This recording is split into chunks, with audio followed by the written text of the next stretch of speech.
কথা বলছি আমার প্রাণের জেলা শেরপুরকে নিয়ে। আমার প্রাণের জেলা শেরপুর অপার সম্ভাবনার একটি জেলা হলেও দীর্ঘদিন ধরে উন্নয়ন বঞ্চিত ও অবহেলিত। শিক্ষা, স্বাস্থ্য, কৃষি, যোগাযোগ ও পর্যটন ভিত্তিক নেই কোনো বিশ্ববিদ্যালয়। প্রাণের দাবি শেরপুরকে রেলপথে সংযুক্ত করার। প্রিয় শেরপুরবাসী, আসসালামু আলাইকুম। আজকের এই ভিডিওটি আমার শেরপুরের সর্বস্তরের মানুষের জন্য। আমাদের প্রাণপ্রিয় শেরপুর জেলাটি সবসময়ের জন্য উন্নয়ন বঞ্চিত ও অবহেলিত।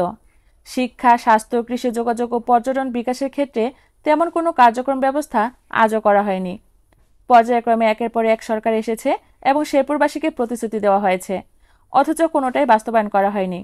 তাই আমাদের শেরপুরের উন্নয়নের দাবিতে আগামী 15ই মে বৃহস্পতিবার সকাল 11টা থেকে সকাল 12টা শেরপুর শহরের অষ্টিমতলা থেকে খোয়ারপাড় শাপলা চত্বর পর্যন্ত শেরপুর প্রেস ক্লাবের আহ্বানে সর্বস্তরের জনসাধারণদের নিয়ে এক বিশাল মানববন্ধন র্যালি অনুষ্ঠিত হতে যাচ্ছে। আর আমি আমার অবস্থান থেকে শেরপুর সরকারি কলেজের শিক্ষার্থীদের নিয়ে আগামী 15ই মের মানববন্ধনের জন্য শেরপুরবাসীদের যৌক্তিক দাবিগুলোর জন্য পোস্টার বানাচ্ছি। আর আমার এই পোস্টারগুলো লিখতে ও আঁকাতে সহযোগিতা করেছে আমার ছোট ভাই এমদাদুল ইসলাম ইমন, শেরপুর সরকারি কলেজে অধ্যয়নরত ছাত্র।